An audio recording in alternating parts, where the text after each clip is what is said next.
اللہ اللہ اللہ اللہ کہ ایک دن آئے گا ہماری جماعتیں امریکہ جا رہی ہوں گی. لوگ ہنستے تھے کہ یہ کیسی باتیں کر رہے ہیں. امریکہ جائیں گی جماعتیں, جاپان جائیں گی جماعتیں, پوری دنیا میں ایک تہلکہ. اس وقت اگر تبلیغی اجتماع ایک ہی جگہ ہو جائے نا سب کا, ابھی تو مختلف ٹکڑوں میں ہے نا, تو حج کے بعد دنیا کا سب سے بڑا اجتماع ہے یہ. حالانکہ نہ کوئی انٹرٹینمنٹ ہے, نہ لنگر تقسیم ہو رہا ہے, کچھ ہو رہا ہے, نہ کوئی ایئر کنڈیشن روم ہے, مٹی میں دریوں پہ لوگ بیٹھے ہوئے, اور وہ دریاں بھی اپنے گھر سے لے کر آ رہے ہیں. کمال ہو گیا بھائی. ابھی میں اجتماع میں گیا تھا نا, میں اجتماع میں گیا کراچی اجتماع میں, 2-4 بزرگ حضرات سے ملاقات, زیارت کی نیت سے گیا تھا. ہم تو چونکہ بزرگوں کو مانتے ہیں تو ہم سمجھتے ہیں کہ ان کی زیارت کرنے سے فائدہ ہوتا ہے. بہت سے لوگ بزرگ لیس ہو گئے ہیں, ٹھیک ہے نا, وہ کہتے ہیں سارے بزرگوں میں کیڑے نکال کے انہوں نے کوئی بزرگ بولو نا چھوڑا ہی نہیں. وہ بزرگ ایسے, اس نے یہ کہا, اس نے یہ لکھا, اس نے یہ لکھا, اس نے یہ کیا, تو بزرگی مارکیٹ سے ان کی کیا ہو گئے ہیں, شارٹ ہو گئے. ہم لوگ کیا الحمدللہ بزرگ ہوتے ہیں, الحمدللہ ہم بزرگوں کی. ہم کہتے ہیں کہ صحابی کو صحابی صرف علم کی بیس پر نہیں کہا جاتا, علم تو بعض تابعین کے پاس صحابہ سے زیادہ تھا. بعض صحابہ بعض تابعین کے حلقے میں بیٹھتے تھے علم حاصل کرنے کے لیے, لیکن مقام کس کا زیادہ ہے, صحابی کا. کیوں؟ نبی کی صحبت اٹھائی ہے. جو نبی کی صحبت سے ان کو فائدہ ہوا ہے نا, ایک مرتبہ بھی ایمان کی حالت میں نبی کے چہرے کی زیارت ہو گئی, اب بعد والا کوئی ان کی خاک کے برابر بھی نہیں ہو سکتا, اس لیے کہ پیغمبر کو دیکھا ہے بھائی, بس یہی بہت ہے. تو پیغمبر کا مطلب محمد ابن عبداللہ نہیں, پیغمبر کا مطلب رسول اللہ. آپ صلی اللہ علیہ وسلم کی 2 حیثیتیں ہیں. ایک حیثیت ہے کہ آپ عربی ہیں, قریشی ہیں, عبداللہ کے بیٹے ہیں, ابو طالب کے بھتیجے ہیں. ایک حیثیت تو آپ کی یہ ہے. اس حیثیت سے تو کوئی بھی کسی کو دیکھ لے بھائی, اس سے مقام تھوڑی ملتا ہے. ایک حیثیت یہ ہے کہ آپ اللہ کے کیا ہیں, رسول ہیں, تمام پیغمبروں کے سردار ہیں. اس لیے اب آپ کی جب زیارت ہو رہی ہے تو صرف محمد ابن عبداللہ کی نہیں ہو رہی, بلکہ یہ سرور کائنات کی زیارت ہو رہی ہے. تو اس زیارت پر اللہ ایسا نوازتا ہے کہ اللہ کہتا ہے جس نے ان کو ایمان کی حالت میں دیکھ لیا, قیامت تک آنے والا کوئی محدث, کوئی فقیہ, کوئی مجتہد ان کی خاک کے برابر بھی نہیں ہو سکتا. امام مالک کا مشہور قول ہے نا, کسی نے کہا کہ عمر بن عبدالعزیز نے اتنے ساری دین کی خدمات کی, ان کے زمانے میں حدیث زندہ ہوئی, فقہ زندہ ہوا, اور بنو امیہ کے جو مظالم تھے ان کا خاتمہ ہوا, اتنا کچھ ہو گیا, جبکہ حضرت معاویہ کے دور میں لڑائیاں بھی ہوئی ہیں. تو کیا عمر بن عبدالعزیز حضرت معاویہ سے بڑھ کر ہیں؟ حضرت امام مالک کو اتنا غضب آیا, اور ان کے الفاظ کا مفہوم میں بیان کر رہا ہوں. انہوں نے فرمایا کہ معاویہ جس گھوڑے پر بیٹھ کر نبی کی معیت میں جہاد کیا کرتے تھے, عمر بن عبدالعزیز اس گھوڑے کی اڑنے والی خاک کے برابر بھی نہیں ہے. تم حضرت معاویہ کے یہ تو دیکھ رہے ہو کہ اختلافات ہوئے ہیں, یہ نہیں دیکھ رہے کہ یہ وہ شخصیت ہیں جنہوں نے پیغمبر کے ساتھ گھوڑے پر بیٹھ کر اللہ کی راہ میں جہاد کیا ہے, لڑائی کی ہے. کتنی بڑی فضیلت. اور 2 فضیلتیں اور ہیں, ایک تو صحابی ہونے کی فضیلت ہے, ایک نبی کی معیت میں جہاد کی فضیلت. ایک اس سے بھی اہم ترین فضیلت یہ ہے کہ رسول اللہ صلی اللہ علیہ وسلم نے فرمایا, ابو داؤد کی حدیث ہے, ان احق الذی اکرم بہ الرجل ابنتہ او اختہ, سب سے زیادہ قابل احترام وہ شخص ہے, بلکہ یہ بھی نہیں فرمایا کہ سب سے زیادہ قابل احترام وہ شخص ہے جس کی بہن یا بیٹی تمہارے نکاح میں ہو, یہ الفاظ نہیں ہے. فرمایا کسی کا کہ اکرام کی بہت ساری وجوہات ہوتی ہیں. جب آپ کسی کو عزت دیتے ہیں تو بہت ساری وجوہات ہوتی ہیں. ایک وجہ یہ ہوتی ہے اس نے آپ کو قرضہ دیا تھا, ایک وجہ یہ ہوتی ہے کہ وہ جناب بہت اچھا ہے, صاحب علم ہے, بہت ساری وجوہات. فرمایا وہ وجہ جس کی وجہ سے کسی شخص کو بہت زیادہ عزت دی جائے گی وہ یہ ہے کہ اس کی بیٹی یا بہن آپ کے نکاح میں ہو. نہیں آ رہی بات؟ حضرت معاویہ کی بہن کس کے نکاح میں تھی؟ بولو نا یار, نبی صلی اللہ علیہ وسلم کے نکاح میں. اور ابو سفیان کی بیٹی تھی, وہ کس کے نکاح میں تھیں؟ نبی صلی اللہ علیہ وسلم کے نکاح میں. تو ہمارے لیے آپ کسی کی بہن سے نکاح کر لو, تو جب وہ سالہ آپ کے گھر آئے, جس کو سالہ کہا جاتا ہے اردو میں, ہندی میں, حالانکہ اس کے لیے برادر نسبتی کا لفظ ہونا چاہیے, بردر ان لا. یہ سالہ لفظ اچھا نہیں ہے, یہ گالی بن چکا ہے, کیونکہ یہ قابل احترام رشتہ ہے نا, کہتے ہیں سالہ, تو یہ کوئی بات ہے, اس لیے برادر نسبتی, وہ خود خوش ہو جائے گا. پھر ہوگا پھر بھی نہیں وہ خوش, یہ بتا دوں میں, ہوگا پھر بھی نہیں خوش. تو پھر اس کو سالہ کہہ دینا کہ یار تمہیں تو کتنی بھی عزت دو تم خوش نہیں ہوتے, تم برادر نسبتی یا بردر ان لا کے بجائے تم سالہ ہی ٹھیک ہو, تمہیں کیا کہوں گا میں. تو پہلے اس کو ٹیسٹ کرو, ورنہ اصل لفظ اس کے لیے کیا ہے, بردر ان لا یا برادر نسبتی, فارسی میں کہہ لو یا انگلش میں کہہ لو.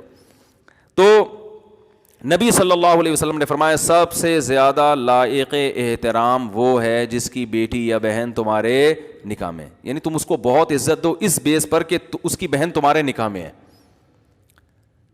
تو جب مجھے یہ حکم دیا جا رہا ہے کہ جس کی بہن یا بیٹی میرے نکاح میں میں اس کو عزت دوں, تو کیا نبی عزت نہیں دیں گے جو یہ ہمیں یہ نصیحت کر رہے ہیں بھائی؟ نبی عزت نہیں دیں گے ان کو جن کی بیٹی یا بہن نبی کے, بولو نا, نکاح میں ہو. اور نبی عزت دیں گے تو کیا ہم پر واجب نہیں ہے کہ ہم ان کو بہت زیادہ عزت دیں؟ اس لیے کہ ہمارے پیغمبر نے جس سے نکاح کیا, ہمارے پیغمبر نے جس سے نکاح کیا حضرت معاویہ کی وہ کیا تھیں, ہمشیرہ تھیں, اور ابو سفیان کی وہ کیا تھیں, بیٹی تھیں. تو اہل بیت کے نام پہ دیکھو, اہل بیت سے محبت ہمارے ایمان کا جزو ہے, مگر جیسے عیسائیوں نے حضرت عیسیٰ کی محبت کے نام پہ اللہ کے حق کو کیا کر دیا, گھٹا دیا, کہ عیسیٰ کو اللہ کا بیٹا بنا دیا. بہت سے بدعتیوں نے, مشرکین نے محمد صلی اللہ علیہ وسلم سے عشق اور محبت کے نام پہ ان کو حاضر ناظر مشکل کشا بنا کر کس کا حق گرا دیا, اللہ کا حق گرا دیا. ایسے ہی میں سب کی بات نہیں کر رہا, بہت سے لوگ اہل بیت کا لیبل لگا کے ان لوگوں کا مقام گرا دیتے ہیں جن کو نبی صلی اللہ علیہ وسلم نے عزت اور مقام دیا. آپ کسی کو ایسا پروٹوکول نہ دیں کہ اس کے پروٹوکول میں دوسرے کی بے عزتی ہونا شروع ہو جائے, یہ جائز نہیں ہے, اسلام میں یہ غلو ہے, یہ افراط و تفریط ہے. ہم مانتے ہیں کہ حضرت علی کا مقام حضرت معاویہ سے بہت بہتر ہے, صرف تھوڑا نہیں بلکہ بہت زیادہ بہتر ہے, کیونکہ حضرت علی نبی کے خونی رشتہ بھی قریبی ہے اور پھر نبی کے داماد ہیں.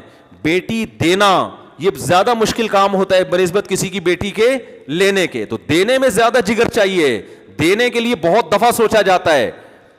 تو اس لیے نبی صلی اللہ علیہ وسلم نے جو عزت حضرت علی کو دی اتنی حضرت معاویہ کو نہیں دی. لیکن اس کا یہ مطلب نہیں ہے کہ حضرت معاویہ قابل عزت نہیں تھے. حضرت علی کا مقام بہت اونچا ہے, مگر حضرت معاویہ کا مقام بھی کم نہیں ہے, نہ حضرت ابو سفیان کا مقام کم ہے. تو میں بات کر رہا تھا صحبت کی. تو صحابی رسول کو یہ پروٹوکول کیوں ملا؟ اس لیے کہ انہوں نے پیغمبر صلی اللہ علیہ وسلم کی صحبت اٹھائی.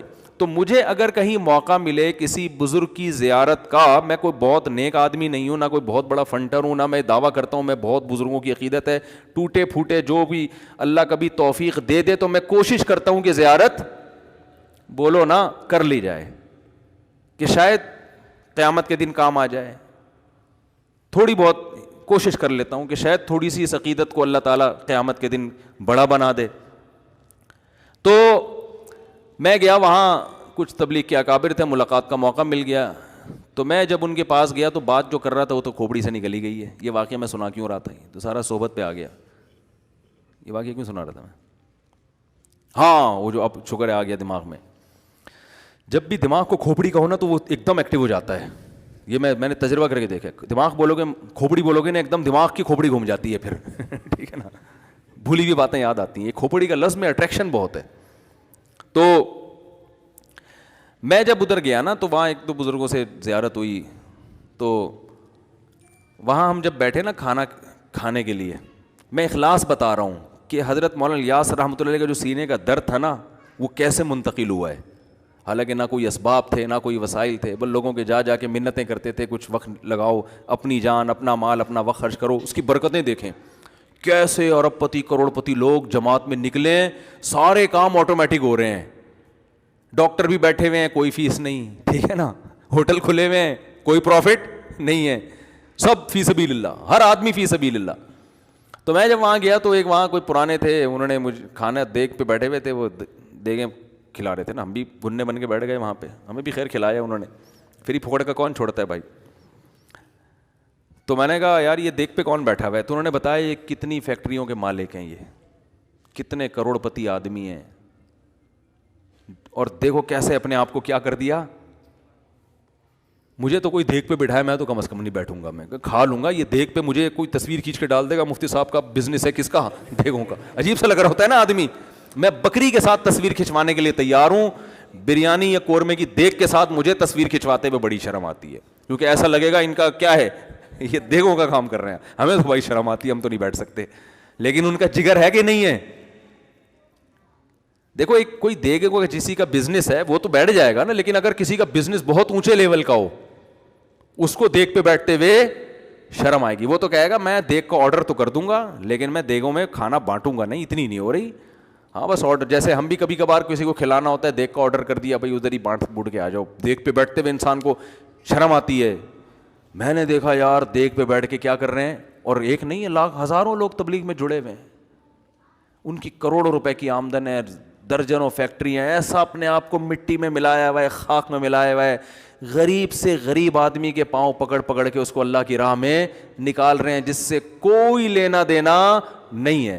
تو جب یہ میں اصل بتا رہا تھا, کام جب شروع ہوا نا تبلیغ کا, تو بہت پھیلنا شروع ہو گیا. حضرت مفتی محمد شفیع صاحب رحمۃ اللہ علیہ ایک دفعہ گئے حضرت مولانا الیاس رحمۃ اللہ علیہ کی عیادت کے لیے, بیمار ہو گئے تھے.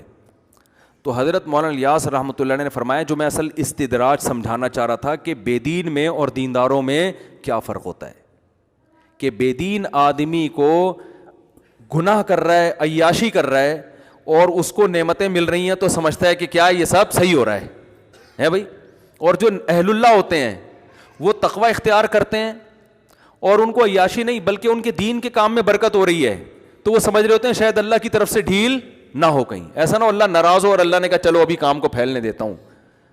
تو حضرت مولانا الیاس رحمۃ اللہ علیہ بیمار تھے. حضرت مفتی محمد شفیع صاحب رحمہ اللہ تعالیٰ نے ان کے پاس گئے, تو حضرت مولانا الیاس رحمۃ اللہ نے فرمایا کہ تبلیغ کا کام اتنا پھیلتا جا رہا ہے, مجھے ڈر ہے کہ یہ اللہ کی طرف سے ڈھیل نہ ہو. آپ اندازہ لگاؤ, کیسا نہ ہو کہ اللہ ہم سے ناراض ہو اور اللہ وقتی طور پہ ترقی دے رہا ہو ہم کو, کہ چلو فی الحال تم جو کام لے کے چلے تھے میں اس کو پھیلا رہا ہوں, لیکن اندر سے اللہ کیا ہو, ناراض ہو, اور آخر میں ہمیں کہیں پکڑ نہ لے. تو حضرت مفتی محمد شفیع صاحب تھے مفتی, حقیقی مفتی. ایسے نہیں کہ آج پتھر اٹھاؤ تو کیا نکلتا ہے, ہر پاگل سے پاگل کیا بنا ہوا ہے, مفتی بنا ہوا ہے. اتنا سستا لفظ ہو گیا ہے نا کہ میں کہتا ہوں کسی کو کچھ نہیں آتا تو مفتی لگا دو اس کے نام کے ساتھ. جن چڑیل بھوت بھگانے والے بھی کیا ہیں, مفتی. استخارے نکال کے لوگوں کو الو بنانے والے بھی کیا ہیں. آج مجھے کسی نے بتایا امریکہ میں ایک صاحب استخارہ نکال کے بتا رہے ہیں, اور کہ یہ کر لو یہ نہیں کر لو. میں نے, اور وہ مفتی بھی ہیں, میں نے کہا جیسے دن اور رات جمع نہیں ہو سکتے نا, مفتی اور استخارہ جمع. مفتی کو سب سے پہلے پتہ ہوتا ہے کہ استخارے میں کچھ نکل ہی نہیں سکتا, تو کہاں سے نکال کے پبلک کو بتا رہا ہے, یہ نہ کوئی سگنل نہ کوئی اشارہ. تو وہ جو تھے حضرت مفتی شفیع صاحب رحمۃ اللہ علیہ واقعی مفتی تھے. تو انہوں نے فرمایا کہ یہ استدراج نہیں ہے, استدراج بولو نہیں ہے, یہ ڈھیل نہیں ہے, آپ تسلی رکھیں. کہا آپ کو کیسے پتہ چل گیا ڈھیل نہیں ہے؟ کہا اگر یہ اللہ کی طرف سے ڈھیل ہوتی نا تو آپ کو یہ خوف نہ ہوتا کہ یہ ڈھیل تو نہیں ہے. خاندانی جواب دیا کہ نہیں دیا؟ کیونکہ جب ڈھیل ہوتی ہے تو اس میں انسان یہ سمجھتا ہے کہ یہ نعمتوں کی بارش ہو رہی ہے مجھ پر, وہ تو اترانے لگتا ہے. جس کو یہ خوف ہے کہ بھئی آزمائش نہ ہو, یہ خوف اس کی علامت ہے کہ یہ ڈھیل نہیں ہے, یہ اللہ کی طرف سے برکت ہے, کام کی مقبولیت ہے.